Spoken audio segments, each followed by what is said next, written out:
अगर आपको ये वीडियो अच्छा लगे तो वीडियो को लाइक कीजिए, अपने दोस्तों के साथ शेयर कीजिए और चैनल को सब्सक्राइब कीजिए। Hello everyone, welcome to my channel mathematics corner. Last time हमने इनफाइनाइट सीरीज की इस सीरीज में किया था नेसेसरी कंडीशन फॉर कन्वर्जेंस और डाइवर्जेंस क्राइटेरिया। आज हम करने वाले हैं लिमिट कंपैरिजन टेस्ट, जो कि एक बहुत ही अच्छा टेस्ट है किसी भी सीरीज की कन्वर्जेंस या डाइवर्जेंस को टेस्ट करने का। सो लेट्स सी कि ये लिमिट कंपैरिजन टेस्ट क्या है। Suppose that x is equal to xn and y is equal to yn are strictly positive sequences, and suppose that the following limit exists in R. R is equal to limit n tending to infinity xn upon yn. If R is not equal to 0, then summation xn and summation yn converge or diverge together. And if R is equal to 0, and if yn is convergent, summation yn is convergent, then summation xn is convergent. तो क्या कह रहे हैं हम इसमें कि अगर हमारे पास दो सीक्वेंस हैं एक्सएन और वाईएन जो कि स्ट्रिक्टली पॉजिटिव सीक्वेंस है, मतलब उनकी या तो सारी टर्म्स पॉजिटिव हैं या इवेंचुअली एक टर्म के बाद उनकी सारी टर्म्स पॉजिटिव हो रही हैं, तो हम क्या कहते हैं कि अगर मान लेते हैं ये लिमिट एग्जिस्ट कर रही है, कुछ आर लिमिट आ रही है इन आर, कोई रियल नंबर है, तो अगर वो रियल नंबर जीरो नहीं है, if it is not equal to zero, तो समेशन एक्सएन और समेशन वाईएन एक साथ कन्वर्ज या डाइवर्ज करेंगी। मतलब अगर एक कन्वर्जेंट है तो ऑब्वियसली दूसरी भी कन्वर्जेंट होगी, और अगर एक डाइवर्जेंट है तो दूसरी भी डाइवर्जेंट ही होगी। और अगर ये limit R equal to zero है तो अगर वाईएन कन्वर्ज करती है तभी एक्सएन कन्वर्ज करेगी, अदरवाइज नहीं होगा। ठीक है, तो इसे जरा एक एग्जाम्पल से समझते हैं। सो एग्जाम्पल है हमारा पहला, test the following series for convergence 1 upon 1 into 2 into 3 plus 3 upon 2 into 3 into 4 plus 5 upon 3 into 4 into 5 and so on।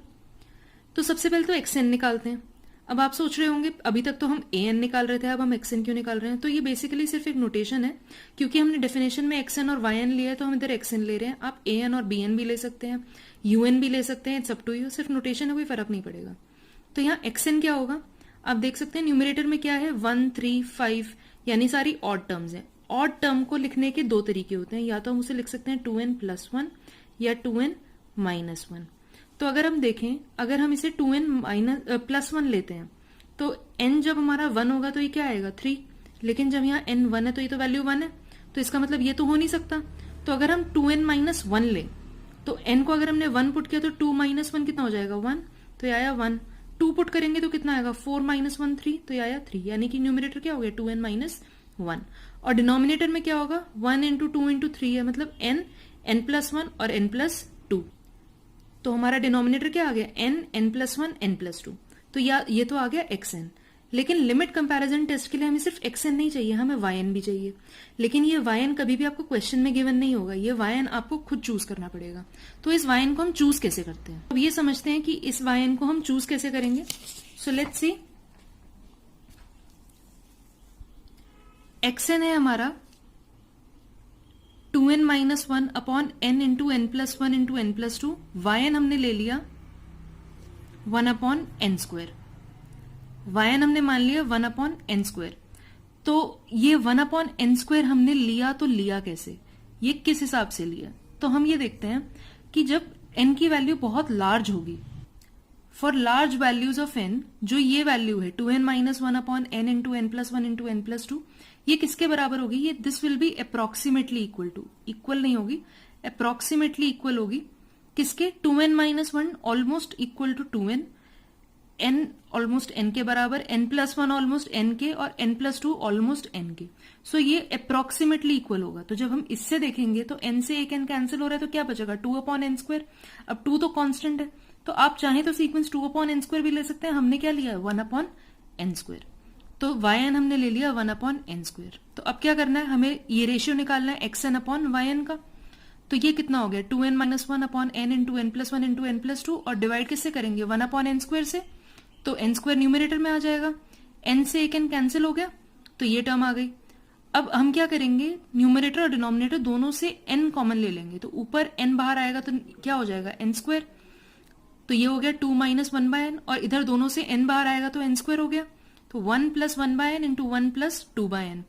तो ये तो आ गया हमारा xn अपॉन yn। अब हमें क्या चाहिए था, limit n tending to infinity.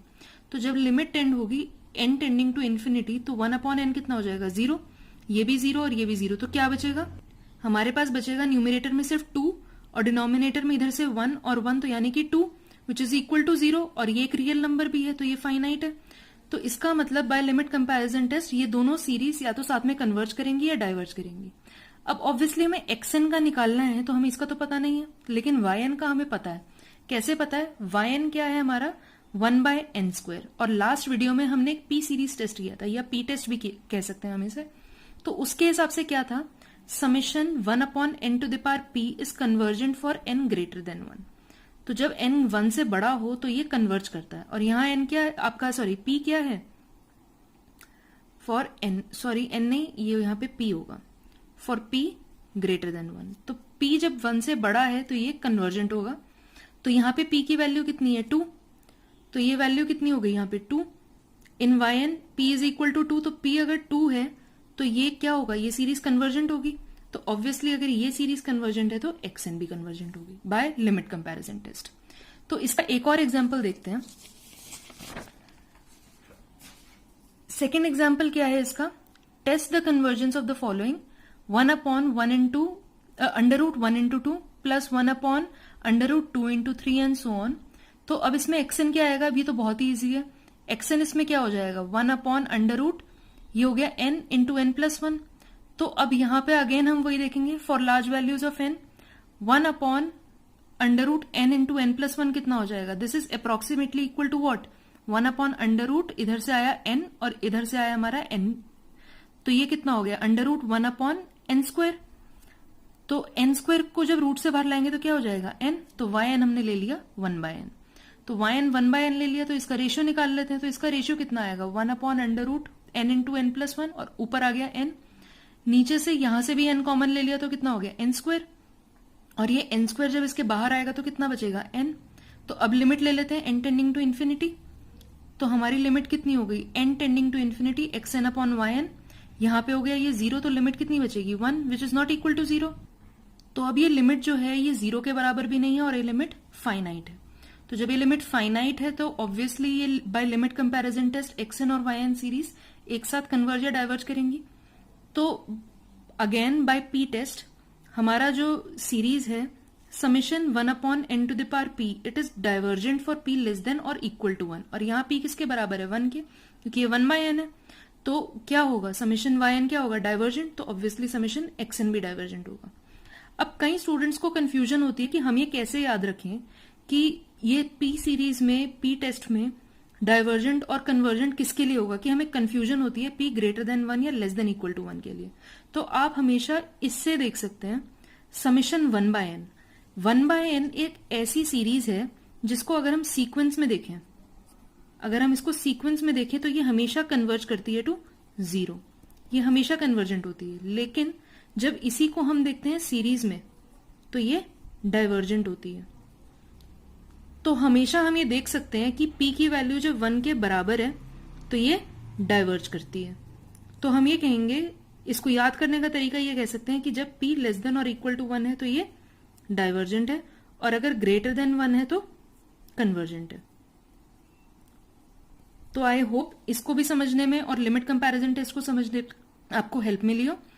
अगले वीडियो में हम करेंगे रेशियो टेस्ट। तब तक के लिए थैंक यू। अगर आपको ये वीडियो अच्छा लगा हो तो अपने दोस्तों के साथ शेयर ज़रूर कीजिएगा।